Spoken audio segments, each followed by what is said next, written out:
Go. Mic check 1, 2, 3, 4, 5, 6. Hey, how's it going? Status community. I'm Kim Brown hosting today on this good Wednesday for your 6 p.m. broadcast. We are here on the East Coast. I am outside of Washington, D.C. It's the 14th of June. We've got a good show in store for you tonight. A couple of stories I have coming up a little bit later in the hour. So there was an incident that happened in a public location. I thought this was the NBA Finals, but I think it was actually somewhere else, where a young female rapper, a young lady who raps. I hate the word. I hate female. Female drives me up a wall. A young lady who happens to be a rapper. Her name is Sukiyana. Was accosted on camera by a young man who is also a rapper. And I know some of our audience here might be 35 plus, might be 40 plus, and some of these names may not be familiar to you, but I wanted to talk to you guys about this story to underscore the casual nature of rape and sex assault culture. This coming on the heels of the rape conviction of actor Danny Masterson of that 70s show fame. Yeah, we're going to have a conversation coming up a little bit later in the show. And then I wanted to talk about another story pertaining to an American institution that seems to have an issue keeping animals alive, specifically dogs. Dogs keep dying in the hands of those who are part of this large American institution. And the institution is law enforcement, guys. Yet another canine dog died while in its custody of its handler. A Houston police canine died while being left in a hot car. Guys, and I know a lot of people in America care more about dogs than you do about people. So if you find you either yourself or people you may know being on the fence about abolishing the police and the like, stay tuned and pay attention to this upcoming story I have about how canine dogs are being killed, whether through neglect or through willful intention, regardless, by American police. And I hope to pull at the heartstrings of people who love dogs, even more than they love actual folks. But I just want to welcome everybody. Come on in, please give the video a like, give us a thumbs up here on Status Coup. Consider becoming a member of the channel, and you can go to statuscoup.com and subscribe to some membership benefits that way as well. I want to thank everybody that's in here with us tonight. But to start off the show, y'all, I wanted to sort of piggyback on where Jordan left off. Well, not quite where he left off, where he began in the 5 o'clock hour. I mean, his coverage of the Trump rally at Bedminster in New Jersey continues to be revealing. And let me say this, you know, around the onset of Trump's political ascent, there were so many think pieces, so many feature profiles about the Trump voter, and let's get inside the mind of the Trump voter, and oh, they're economically disenfranchised and all of this shit. Well, yes and no. January 6th revealed to us that there is quite a wide swath, socioeconomic swath of white mainstream America that adheres and subscribes firmly to Trumpism. And Jordan covering these rallies. Can I big up all the Jordans covering the Trump rallies? Shout out to Jordan Chariton. Shout out to Jordan Klepper. You guys ever checked out Jordan Klepper at the Trump rallies? It's also very revealing. Very good reporting by the Jordans. We appreciate your on the ground work. But I want us to take a look at one of the clips of Jordan interviewing this 70-year-old Trump supporter. And when I saw this white lady, I said, wow. I said, you know, she could have been a teacher. She might have been a nurse. She may have been an administrator somewhere. As non-white people in America, it's scary to think about the political beliefs and the personal biases of white folks that are in certain positions, that hold certain positions in society. And this even goes beyond politicians, which is, of course, extremely important.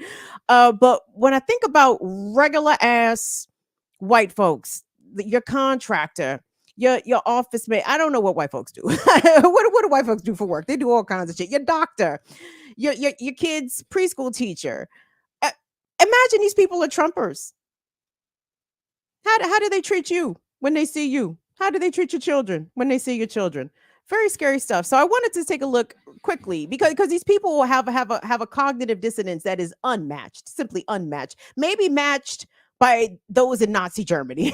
There is some precedent for this level of cultism that we are witnessing continue to blossom, let's say, in the United States in the 21st century. But I wanted to revert back to some of Jordan's reporting from Bedminster and take a look at this clip when Jordan confronts the lady with some simple facts revealed in the federal Trump indictment that there is audio of Donald Trump. I'm paraphrasing here, saying to someone that there is a document here that's classified from the DOD or the Pentagon, but I wanted to declassify, but I want to show it to you. But I didn't declassify it in time. And there's audio of Trump saying this. And this is this woman's response to Jordan's query. I am of the belief that he declassified every one of the documents prior to his leaving office. Okay. That is my belief. Okay. I have no comment. Is that because you support him, or no? It's because I believe what he says. Okay. So now I can't speak to that particular segment of audio. I can't speak to that. That's fine. I really can't.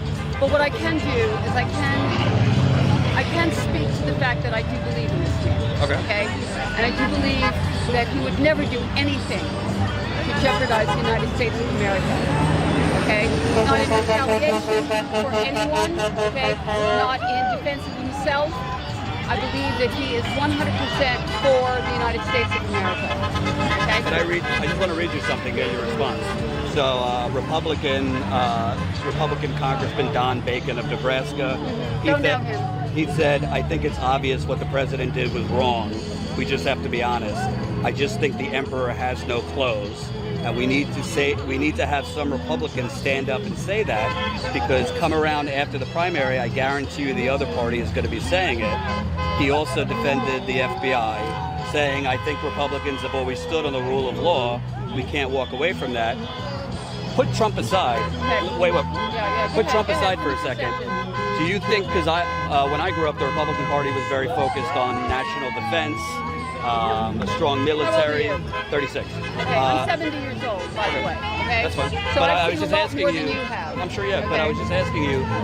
Do you have a problem in general if a former president had, outside of secure locations, because these are supposed to be in secure locations, any defense programs, any nuclear information, particularly if people are coming and going? Okay, what about Clinton's sock drawer?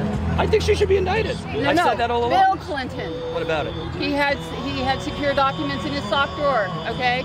And he had, what's his name, take secure documents out of a briefing room in his socks. What was the fellow's name? I don't remember the name. Yeah, that's exactly. Socks and walked out the door. Okay, let me ask you this. What about the warehouses that were purchased for supposedly secure military and strategic documents for Obama, for Bush, for Clinton, for any former president? Why did all those documents happen to land at Mar-a-Lago? Please tell me that. What do you mean those documents? The documents, all the documents. From Obama? No. From Trump's administration. Why did they go to Mar-a-Lago? Why wasn't? He told his people to move them there. That's why. I don't know whether he told them or not. Why weren't they moved to a secure warehouse like the other former president? You have to ask the president, former president. See, I find that very unusual.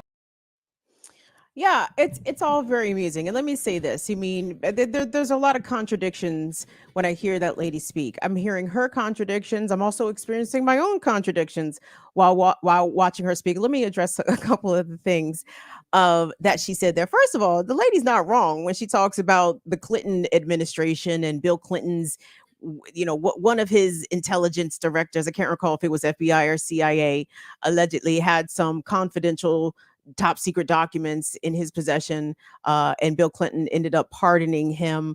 The Hillary Clinton email service. To me, these things, these are very legitimate gripes, right? Like they're not factually incorrect about those specific things. It really sounds a lot like Game of Thrones to me, where where the peons have pledged their allegiance to a particular house. Are they pledged to House Stark? Are they pledged to House Targaryen? Are they pledged, to the other youngins? And she is just upset that it is her house of Trump, that she has pledged her allegiance to, that the leader of that house is now under some sort of legal scrutiny. And how come the leader of House Biden is not under the same legal scrutiny? And that's fair, but it just sounds very stupid. It just sounds very stupid, because what's good for the goose is good for the gander, quite obviously. And if the elites are deciding to, in some bullshit way, hold themselves accountable by giving Trump some federal charges, some state charges up there in New York, all right, we can sit back and watch the spectacle. It's not going to have any meaningful impact, because at the end of the day, legally, the man can still campaign for president, run for president, secure the nomination, even become elected to the White House whilst a felon, and perhaps even serve as president should he become incarcerated. So all of this is a big circus spectacle, but it just shows us so much. And circling back to something else that the lady said, where she said that she does not believe that Donald Trump has any ill intent for America. He would 100% not do anything to harm America, and therein lies partially some of the dissonance. Like, there is something about America. Americans are uniquely situated as perfect marks. You understand? Obviously, present company watching us excluded, but this is a country full of suckers, right? There's a reason why scams work so well in America. There's a reason why the Nigerian prince scam has worked for decades, because Americans are fucking stupid. Okay. And they are stupid on many, many, many aisles of the political right and left in different ways. But I feel as though that specific kind of person, this lady who has all these grievances, that how dare the elite white man that I have pledged my allegiance to, how dare he be subject to the indignities of the criminal justice system? We reserve that for blacks and browns. We don't do this to top tier elites like Donald J. Trump. Why don't they do it to Joe Biden? He's not as elite as Donald Trump. and that's kind of the issue. But what the undergirding of this cultist alliance to Donald Trump has to do what he has promised. He has promised to make America great again. And when you boil that down, it is a very simple request slash demand by the specific kind of white Americans that follow Donald Trump, regardless of his character flaws, deep character flaws, regardless of anything legal or illegal he does in his business dealings, the shady shit he was trying to do as president, in part with these documents. He has pledged to make America great again. What does that mean? That is a return to segregation in a lot of ways, which America is still very segregated. But when Donald Trump, he has said this before on the campaign stump, that he is not in favor of affordable housing in the suburbs. He says that's the whole reason why the whites moved to the suburbs, so they didn't have to deal with the poors, especially the blacks and the browns, right? Trump is not subtle and very intentional and deliberate. I can't even call it dog whistles. They're more like foghorns of a racial code that perks the ears of a bigger segment of white America than I think a lot of others. I can't say myself. I was going to say a bigger slice of white America than a lot of us are willing to give, but I ain't us. Like, I know what time it is. I know what time it is. Okay. I'm sorry. I've been here almost 45 years. I know exactly what time it is. And the level of support that came out for Trump in New Jersey, woo child. Where's Bedminster? I'm assuming it's in an affluent place. And certainly people could have driven a distance, as Trump supporters are known to do, to come a long while to come see their mans, to come see their white messiah.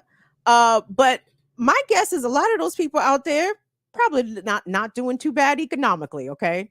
These are not the whites that are on the food stamps. Okay. These are the whites with good pensions, good retirements, own their homes. And they see America crumbling away from them, but I don't see the evidence of that at all. Should police be held accountable for murdering Black people? Yes. Should people like Daniel Penny be charged with murdering mentally ill folks in the streets like Jordan Neely? Absolutely.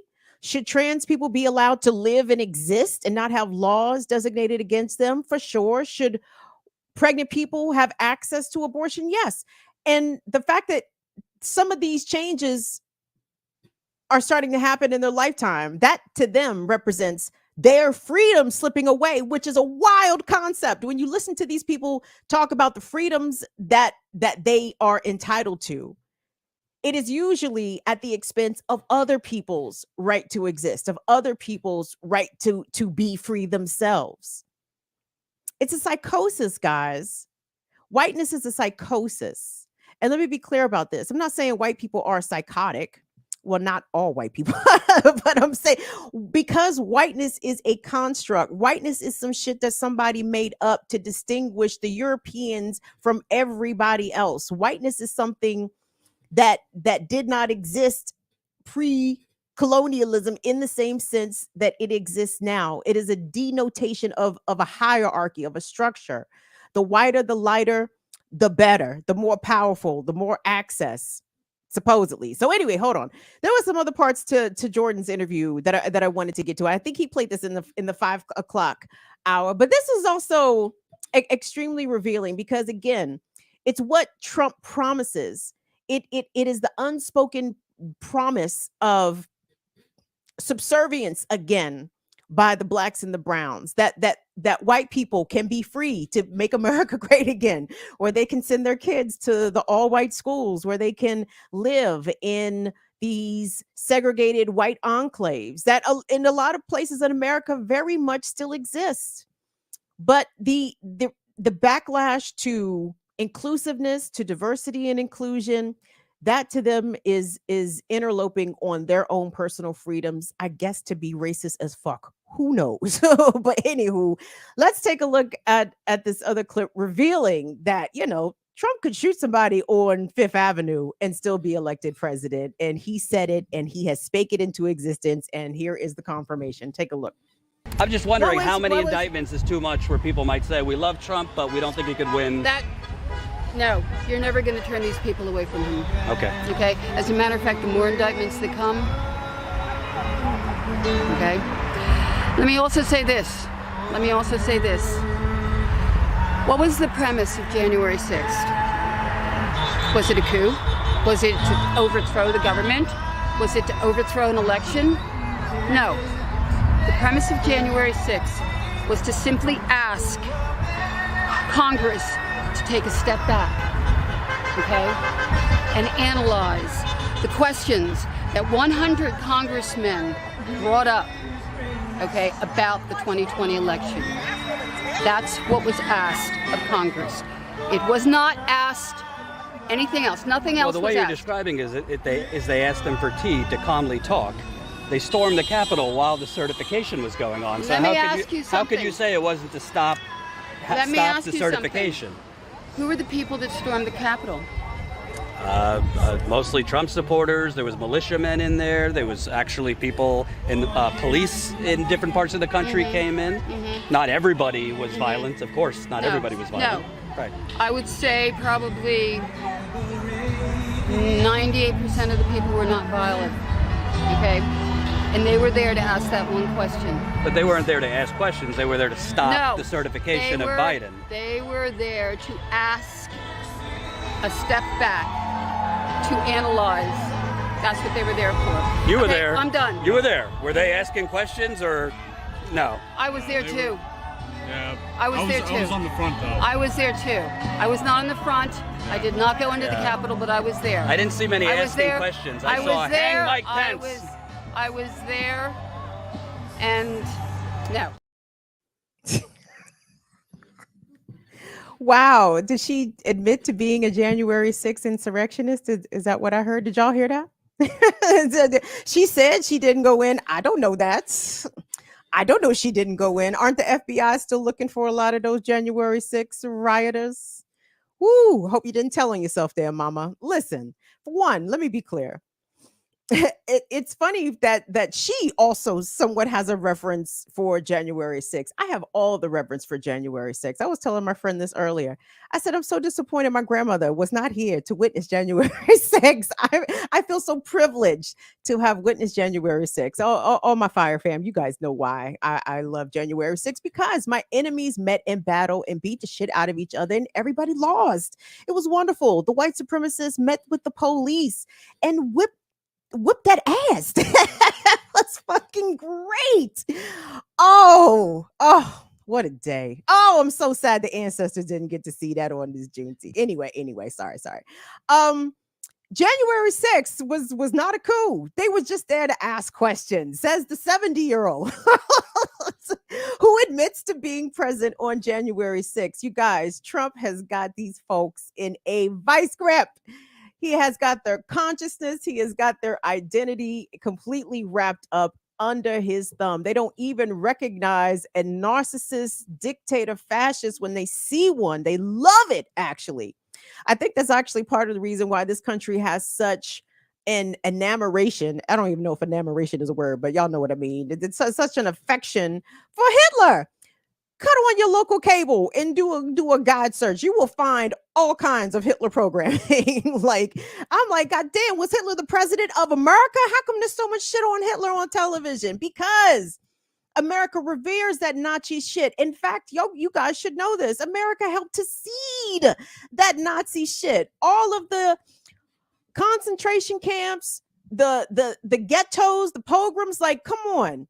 They got that shit from segregated Jim Crow, antebellum United States. They got all of that from us, which is why the United States was very quick to welcome in the Nazi intelligentsia for asylum. We have all kinds of Nazis that did all kinds of shit in the NASA and all whatever. You guys know all that. I'm not breaking no new news there, but regardless. So here's the thing, you guys. Trump is not going nowhere. Trump is going to be a convicted felon, maybe multi-convicted felon, and still going to be running things. I don't think that liberals are getting the wins here that they think they're getting with all of these Trump indictments, because at the end of the day, it does not do anything to quelch the zeal of his supporters. They don't give a fuck. like Trump is fucking Lil Wayne out here, racking up felonies and selling more records. Like this is where we are. And the sooner that the liberal Democrats fully accept that there is no amount of reputation smearing, there is no amount of disgrace that will turn people off from Trump, because what Trump represents is a realigning, a reimagining of white supremacy in this country, right? And not to say that white supremacy ever went anywhere. Like it's been a very successful, unbroken line of white supremacist leaders sitting in the White House, sitting in Congress, sitting in all kinds of occupied places. But this is a little different now, because we are seeing white supremacy actually feel threatened. We're seeing capitalism actually feel threatened. We're seeing the police state actually feel threatened. And when these institutions themselves feel as though that they are being came for, so to speak, they react violently. They react dangerously. And as Jordan was saying earlier, that is the reason why I think it's actually maybe more important now than ever to delve into the mind and the psyche of some of these Trump supporters, because, well, for one, we already know what they're capable of, right? But should Trump be denied some way or be held accountable in the legal system, what else are they capable of? If they storm the Capitol, what else could they do? Now, mind you, again, I was for January 6th, okay? But these motherfuckers is crazy. They could do some shit that could harm the rest of us. You know, it's one thing for them to beat on the cops. Everybody can get behind that. But when we see examples, for example, of the mass shooting that happened 2 or 3 weeks ago down in Texas, where the white supremacist who was wearing obvious logos denoting, you know, that he was what was a right-wing assassin, something to that effect. when these people start activating that violence upon the rest of us, it's actually past time for us to be concerned. It's actually too late. So the only advice I can give, because I don't think that we come to a solution to this via electoral politics, to be honest. Um, I guess sort of in the ways that the person that Jordan interviewed and that he showed the clip in 5 o'clock, the Confederate guy. I mean, y'all, I mean, I don't say this to be funny. I don't say this as hyperbole. I'm not saying this to incite anything. I'm being dead ass serious. Like, we're dealing with people who are not well and who are armed to the teeth. Okay. So our options are going to be to fight or to flee. Now, trust me, on my own show, Burn It Down with Kim Brown, I have been begging for a foreign husband. So I'm down to flee. Okay. Like, I will happily get the fuck out of America. Make no mistake about it. I would love for a racist to back their chap. When they tell me to go back to Africa, hey, man, put something on my Cash App. I will gladly be on the first thing smoking back to Ghana. Make no mistake about it. But if we're not going to flee, then we're going to have to fight, y'all. Okay. Wars have been fought on this very soil by people of the same family, of the same country. And we would be naive to think that that shit couldn't happen again. Why couldn't it happen again? Our enemies are very serious out here, extremely serious. And we can try to reach across the aisle and all that goofy shit all you want. How you going to reach across the aisle as somebody pointing a gun in your face? Does that make any sense? We have to recognize the capabilities and the intentions of our enemies. They already mean our LGBTQ family, brothers, sisters, and gender nonconforming people. They already mean them harm and death. So don't find yourself with a marginalized identity and thinking that the shit is all good. You know what I'm saying? Even a non-marginalized identity.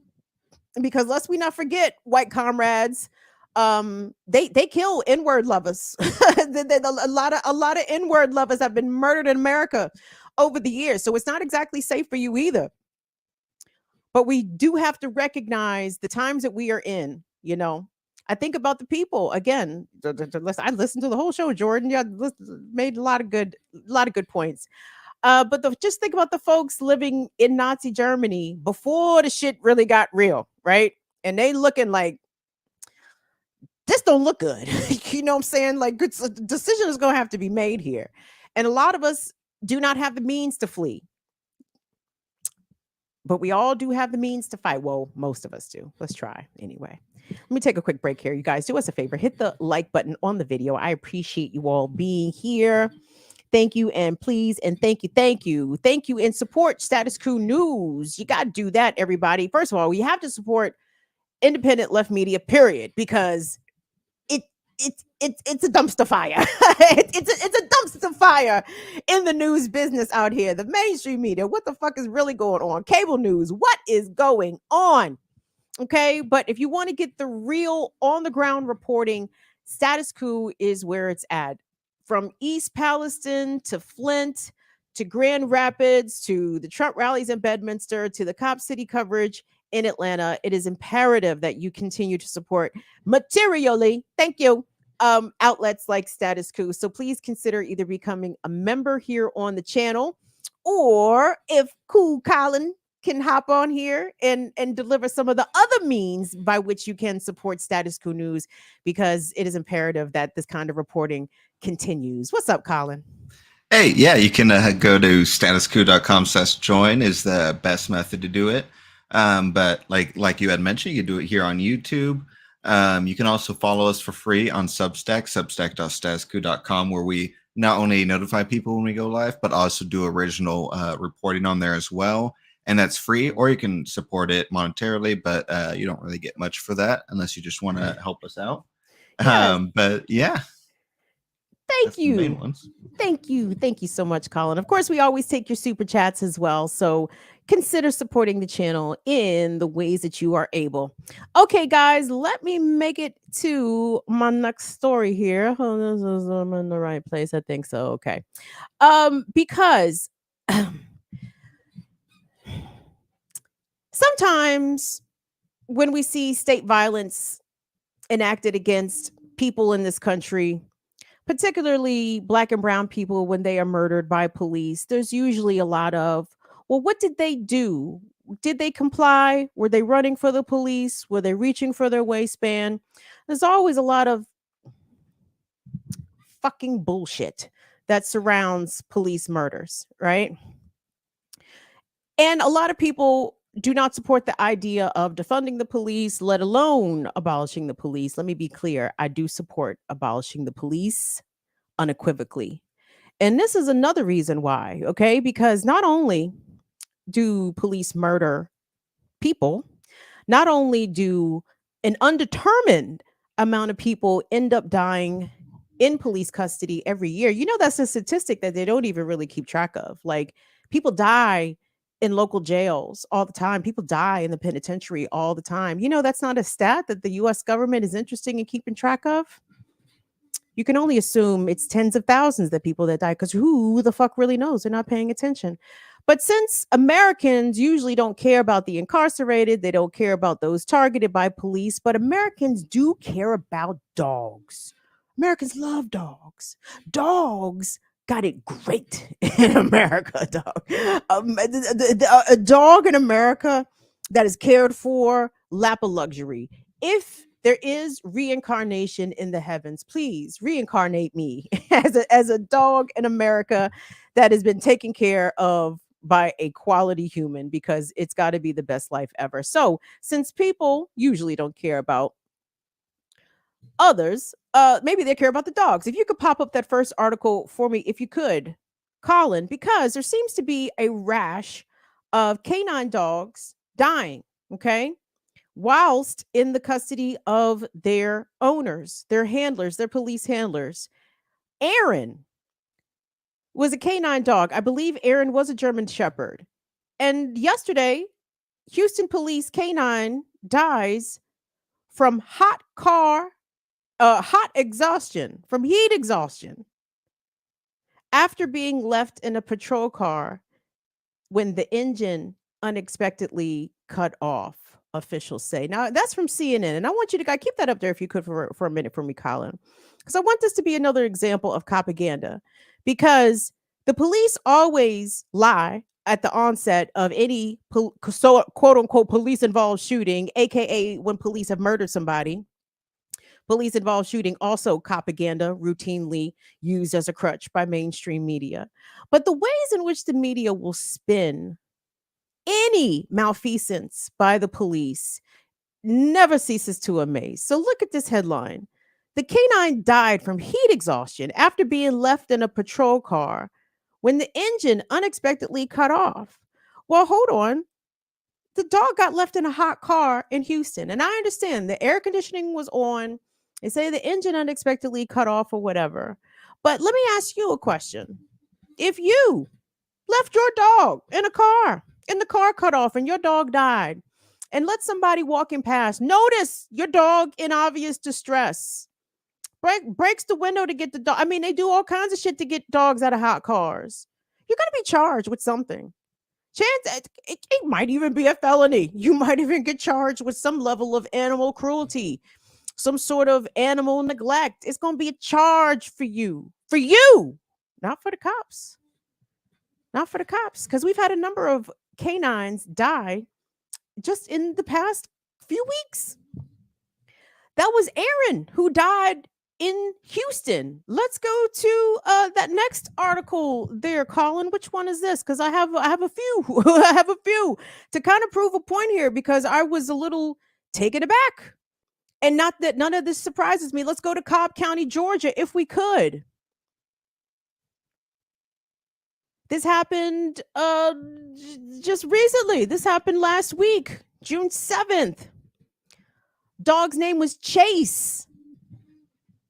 He was a canine officer with the Cobb County Police Department. What happened to Chase, everybody? Well, his handler was inside of a local high school doing an active shooter drill.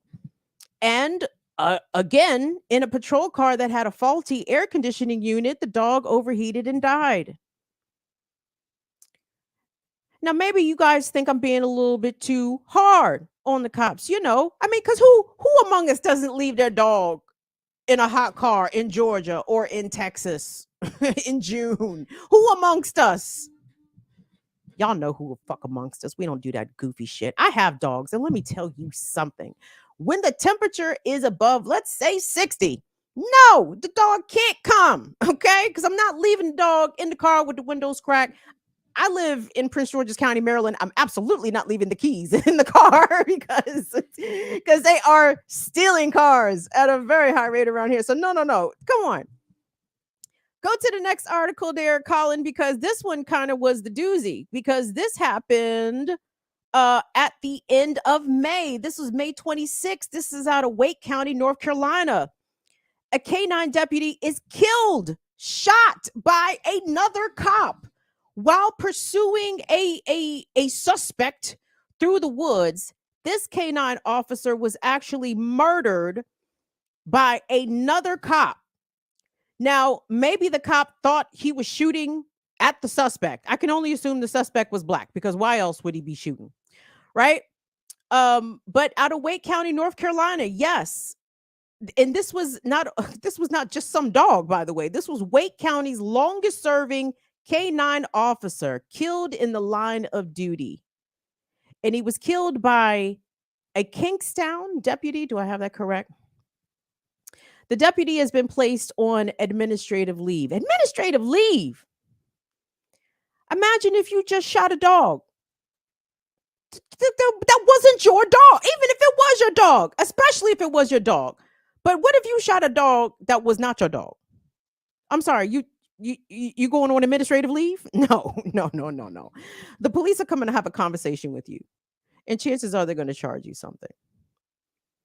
And the last one, I think I'm gonna shorten this because I think you guys kind of get the point, because I wonder sometimes why, number one, statistics generally about who is killed by police, who and what are killed by police, are not well kept. We don't have good records on that.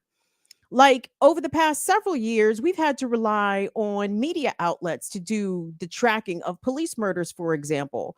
The Guardian was doing a database for some time. The Washington Post also had a police murder database going some time, right? But for well-resourced media outlets, we wouldn't have a clue about this information, because the FBI does not compel local police departments to provide data about who they murder, who they shoot, who they disable, who they maim, who they beat into a coma or into disability. Like, they don't keep stats like that.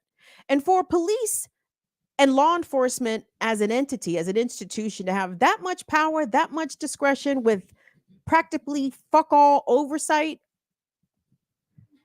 So maybe if we frame it in the way that they kill the fucking dogs, maybe people will care. Where is I going here? I'm sorry. Is this Monroe County? Yes, Monroe County deputy. Yes, on administrative leave. See, at least they go on administrative leave. at least they get paid vacation for when they murder other officers. Isn't that interesting? Yes, Monroe County deputy on administrative leave after K-9 officer death. And they keep leaving these dogs in hot cars, you guys. And I don't know what part of this equation that would make one of these animal rights organizations get involved with this, because apparently nobody is speaking up for the dogs. And I know you guys will think I'm making a joke. I'm not. I'm really not. Yeah. I'm really not making up a joke, you guys. The point is that the police are harmful to everything. Okay, this is the point. The police are harmful to the public. The police are harmful to their intimate partners. The police are harmful to children. The police are harmful to animals. And I would like to see more oversight all around on all aspects of police behavior, and when police are interacting with living beings, because some cops are not good about keeping shit alive around them. And I was even wondering, as I'm looking at these stories about all these dogs, and there's lots of these stories, by the way, like, these are not kind of one-off stories. It makes me wonder about the horses. It makes me wonder about how well maintained animals are that are in police care, because they don't really do well with people. So why should we have any expectations that they would do well with the animals? But you know what? Organizations like PETA and the Humane Rescue Society and all that shit, it's time for y'all to loud up the thing, because if you don't want to get involved with defunding and abolishing the police because of the way that they treat Black and brown people in this country and poor people in this country and mentally ill people in this country, well, then maybe we can appeal to your sense of decency if we tell you that they are actually being very harmful to the dogs and to the canine officers that serve on these forces with such bravery and courage. I'm gonna take a break. I'm sorry. You guys give the video a like, a thumbs up, please, and thank you. We appreciate it. Let me go to the chat. I don't even know what's happening in the chat. Jesus, it's sick. Oh, okay. No, it's I got my time mixed up. I said, have I been going for an hour and 44 minutes? No, you haven't. No, you haven't. It's fine. It's fine. Thank you all so much to everybody that's tuning in. Hey, we got a member. Come over here. New member. We love that. Does it say Brad? Oh, it says Blood Moon. Come through, Blood Moon. Thank you so much. We appreciate that. Fight the power. Let's get it. I appreciate your membership. Thank you, thank you, thank you. Hey, Colin. Hey, or I was going to say, did you want me to read some of the super chats we got here? We got some super chats. Lovely. Yes, please. Thank you. Yeah, we got a 499 from Big Dumb Animal who says 50 plus and love ya, Miss B. Oh, thank you. Thank you so much. Thank you so much. Infinite Content, $5. Oh, I'm sorry. Go ahead. Kim, Trump just knows how to hit the same lick over and over. That said, Philly infrastructure is failing. I'll DM you later. Peace. Thank you, Infinite Content. Big up to the Fire fan coming through and supporting. Thank you, guys. Then another one from Infinite Content for $25. 10 for Kim, $7.50 for Status Coup, and $7.50 for the AF. Run me my 10, Colin. No, I'm just kidding. I'm just saying, thank you, guys. Thank you, Infinite. No, it's all for the channel. It's all for the channel, because we got to support the amazing work, the very good work that is done over here. So thank you so much, Infinite, for your support. That's it, Colin. Y'all need to run some more money. Colin needs something to do. I'm just playing. Colin has plenty to do. Okay. So thank you so much for the viewer who just ran us some bucks, who said that they were 50 plus. Because if you are older, I want you to pay attention to this next story. And if you're younger, so I really want everyone to focus on the story that I'm about to talk about, or these set of two stories, basically, that I'm about to talk about. Because let's say you're 35 and older, 30 and over, you might have no idea of the people that I'm about to be talking about. But if you're 30 and under, you probably know exactly who I'm talking about. But the reason why I need everybody to pay attention is because it pertains to rape culture and how, rape culture's still a thing. Doesn't that suck for the youths? It absolutely is terrible for the kids. I feel so bad that they're still going through this, but because they are still going through this, it tells me a couple of things. It tells me that young folks are not receiving proper instruction about consent and about enthusiastic consent, and the ways in which young people, particularly our young men, need to be able to handle and process rejection. Okay. And the sense of entitlement that some men, let me be clear, I always have to caveat it with some, because some will get defensive and hyper. And it's like, please don't get defensive and hyper, because if you are not a waste man, and what I mean by waste man, if you are not an abuser, if you are not a misogynist, there's no need to get aggy and defensive, because if I'm not talking about you, then I'm not talking about you. You understand what I mean? So it's always also very revealing when I talk about certain topics and folks react a certain way in chats. And it's like, dog, do you realize that you are telling on yourself? You are telling on yourself. So let me start actually with the story that is probably more aligned with this age group. Let's hit that first piece if we could there. Colin from the Associated Press. Now, this is from last week-ish. This is not breaking news, but I just wanted to point this out because this was timely, as it were. Did the Associated Press just give me a pop-up? You bastards. Bastards. Bastards. But it pertains to that 70s show star, Danny Masterson. Danny Masterson was retried in the rape of two women. That 70s show star, Danny Masterson, convicted on 2 counts of rape.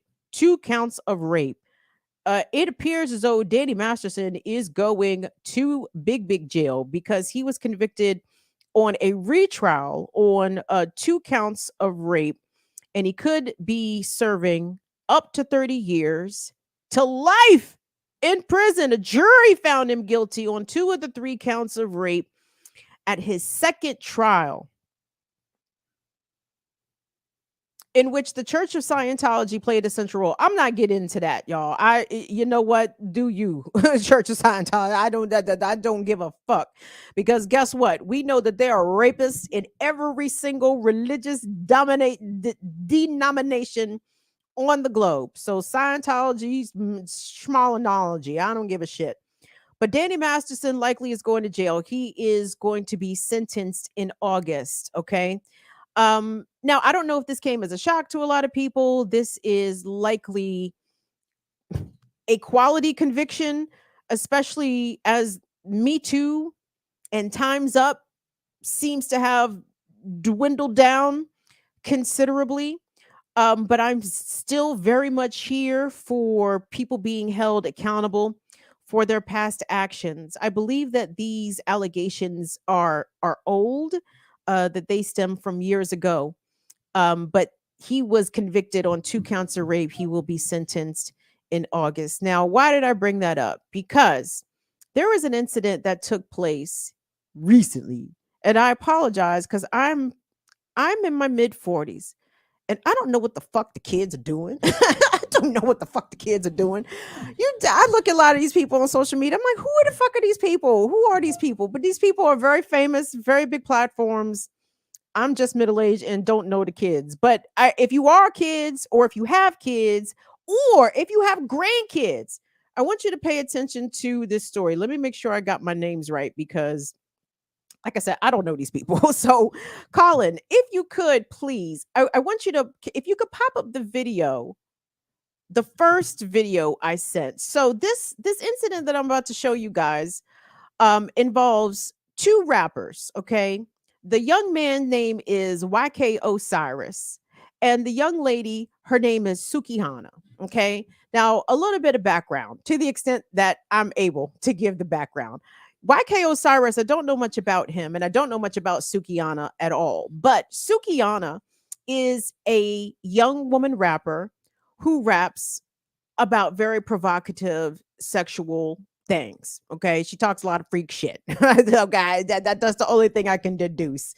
And I guess she's only following in the footsteps of her predecessors, the Nicki Minaj's, the Little Kims, the Foxy Browns, all of which, Megan Thee Stallion, all of which I am fine with, by the way. I've never had a problem with hoe rap. I've never had a problem with slut rap. And let me not even call it those things, because that's even demeaning. Let me call it sex positive rap. That's the more appropriate way, I think, to categorize that specific genre, where it's women asserting their sexuality, flaunting their bodies, discussing their sexual prowess, in the ways that they want to, which, again, cool. I'm with it. Let's do it. I mean, let's not do it, the things that they're specifically talking about per se, but I don't have a problem with it. I'm not offended by it. I'm not some prude. We don't need to do morality. We don't need to do why young ladies can comport themselves in this way. Fuck all that respectability shit. Okay. Respectability. We shaking off the shackles of proper woman respectability also in the 21st century. I don't fuck all that shit. So anyway, this is an event. I thought this is something pertaining to the NBA finals, but I was mistaken. I don't know what the fuck. I don't know where they was. Okay. But they're clearly somewhere in public in front of an audience. And you're going to see this young man, YK Osiris, come up to Sukihana. And I want you guys to just observe what he does. Take a look. Oh my. Oh,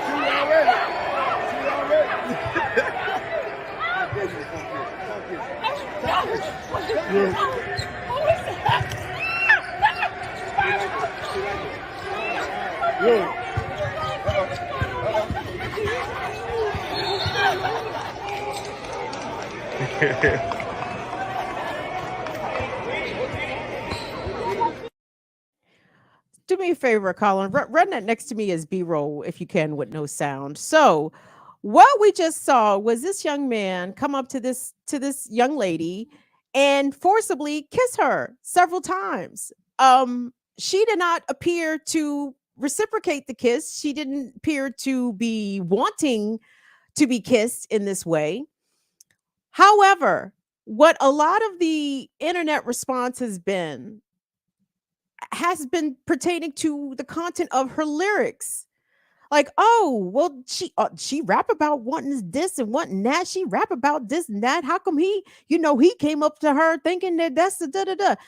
Let me tell you something. What we just witnessed there was an extension of the ways that some men are socially conditioned to think that they are entitled to women's bodies, period. Okay. And if you don't believe me, follow behind somebody that society deems desirable. Follow them down the street where they're wearing shorts and a tank top. And let's see the level of street harassment that they endure from men of all stripes. Okay. Trust me, I know. Now, this young fellow is receiving a proper amount of backlash on the internet. And we're going to get to the way that he has claimed victimization in this, even though he was clearly the aggressor. But this young lady, Sukihana, has tweeted that she did not feel secure enough to stand up for herself in that moment. And it's a predicament that a lot of women have found themselves to be in, where you are on the forceful receiving end of a man's affection that you didn't ask for and you didn't consent to. And regardless of how she raps, how she dresses, that to me, for people using those as excuses as to why this young man's behavior was maybe not out of line, because she rapped like that, she got her TNA out, she advertising, if you're not a hoe, then why are you wearing a hoe uniform? Is that what we're doing in the 21st century? People deserve to be accosted because of what they wear, because of the things that they rap about. Do we not fully understand at this point that rappers, like any other artist or entertainer, it's a persona? She might feel those hypersexualized feelings towards her sexual partner, but that don't mean that that's how the fuck she feels about every fucking dick that walks by her or approaches her. Get the fuck out of here. And that's why sometimes it's difficult for women to be open and vulnerable about their sexuality or about what pleases them sexually, because motherfuckers, strange ass men, will take that shit as an invitation. Oh, she like this. Oh, I can do that. Well, motherfucker, I didn't want you to do it, ugly. Not you, Dusty. So I don't want that from you. Ugh. So I wanted to say, seriously, even if you personally do not know who YK Osiris is or Sukihana, or if you don't know who these people are, that's okay. Because guess what? Your kids probably know who they are. Your grandkids probably know who they are. And this is a perfect opportunity for you to have a conversation, not with all the children, okay, of all the gender identities. But please talk to these cisgender boys, for fuck's sake. Because these young men, some of these young men who do not have good instruction about consent and enthusiastic consent, they think that when they get aroused, that all of a sudden the nearest vagine should be theirs for the taking. And that's a no. Because let me tell you something, and I am not, these are my personal views and opinions, okay? For your daughters and for your femmes, I'm telling you, should they be accosted or attacked by a man? Oh, I'm only going to use the fucking Mortal Kombat slogan. Finish him. Finish him. I'm not going to say nothing else beyond that. But hold on. But let's get back to not only the entitlement that's young men in this country are being conditioned to believe that they get to touch, they get to grope, they get to squeeze the boobies, they get to feel the ass. Oh man, baby, they get to grab the girl if she's walking by. Oh my god, I'm triggering myself right now. I'm feeling very triggered by my own words. the emotional manipulation that this young man is trying to do and in trying to paint himself as a victim, I think is also very, very telling. Colin, if you could run that video of YK Osiris just threatening to end it all because of the way that he is being treated because of his actions towards Sukihana. Take a look. The baby don't fuck with me no more. Drake don't fuck with me no more. Fucking nobody fucks with Osiris. So why the fuck I keep living? Like, I should tell y'all not getting it. Like, so you tell me why should I keep living? I don't. Let me tell you something. I know a guy when I was in my early 20s who, and this is a trigger warning for suicide. I knew a young man who was emotionally abusive to his partner, and he would threaten to kill himself when they would get into arguments. And one time he did pull out a loaded gun, he put it to his head and he did kill himself, but he didn't mean to. You know what I'm saying? It was a manipulation tactic that he used against his partner in order for him to make her do what he wanted her to do, to behave in the way that he wanted her to behave. You better not hold me accountable, or you better not assert yourself, or else I'll kill myself. And that is what this young person, this guy, YK Osiris, is doing. And normally, I would be empathetic to people who are threatening suicide. But to me, that's a cheap cop-out. That's I hate to demean men by using the word pussy, because pussy is actually very strong. Okay, so I have to say it the way I say it.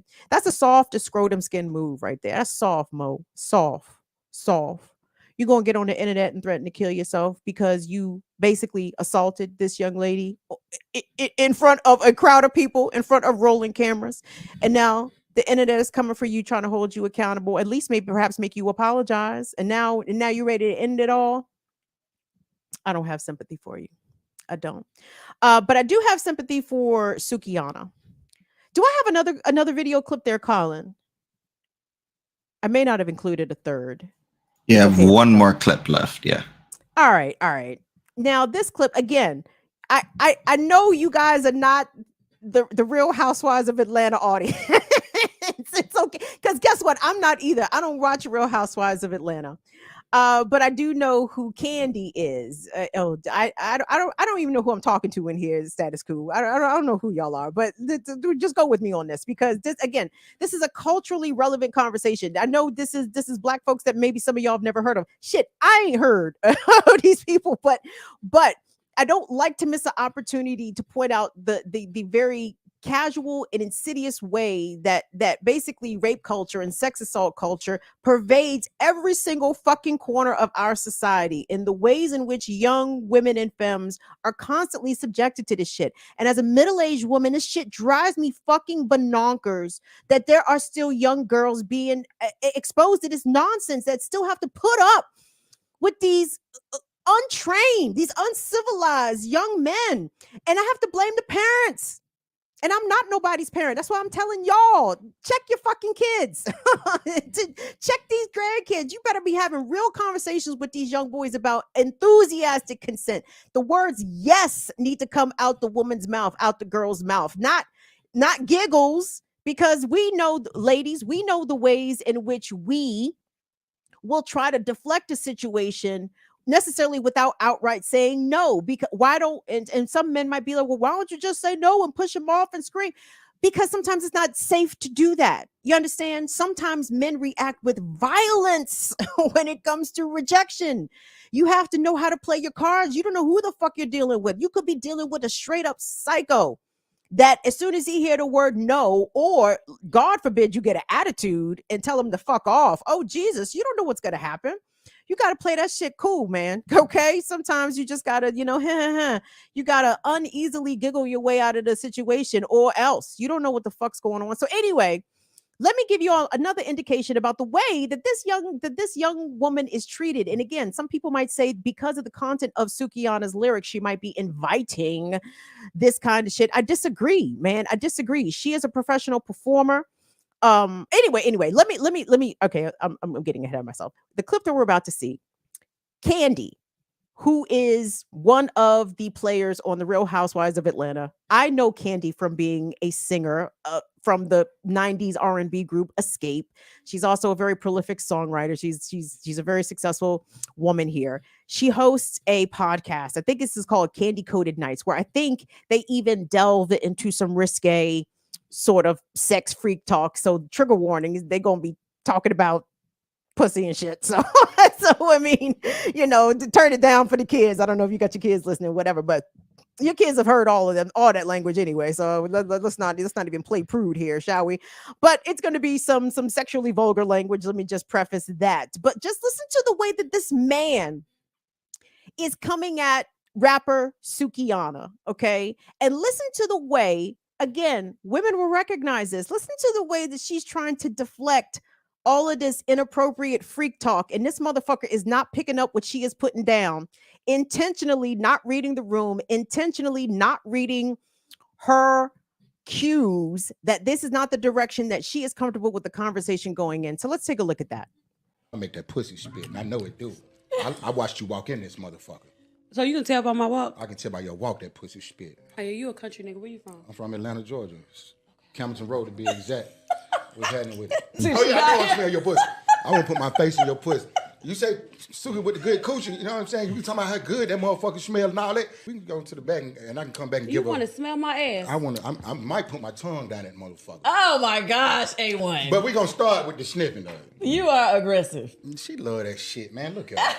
She like that old shit. No, I don't. You love that shit. No, I mean after during sex maybe, but that not right now. Nah, all that shit you talk. Fuck that. You done met your match. I'm here. What's up? So listen, hold on. This man is Okay. Now, I gotta say,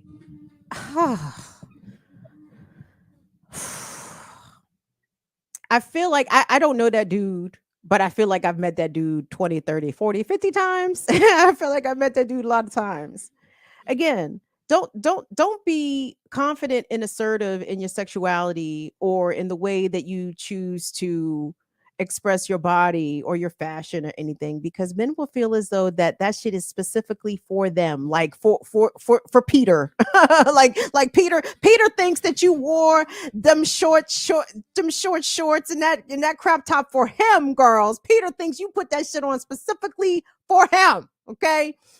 And I hate the disrespect that this young woman is having to chop from sexually aggressive men who heard her express her sexual desires for her partner, undoubtedly, in her art, in her lyrics, in her raps, and think that she was talking to fucking them. And now they are approaching her with entitlement, with expectation.